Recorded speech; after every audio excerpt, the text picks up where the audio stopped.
Dia ada Audi. Okay, Audi ni datang nak tukar disk dengan Caliper. Dia nak masuk yang ni, disk dengan Caliper. Lagi besar kot daripada ni. Lagi besar. Tak apa, nanti kita buka, kita compare side by side.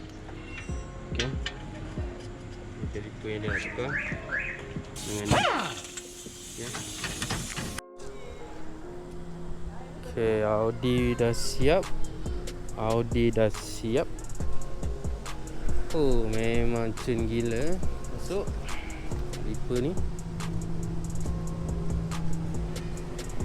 memang cun gila.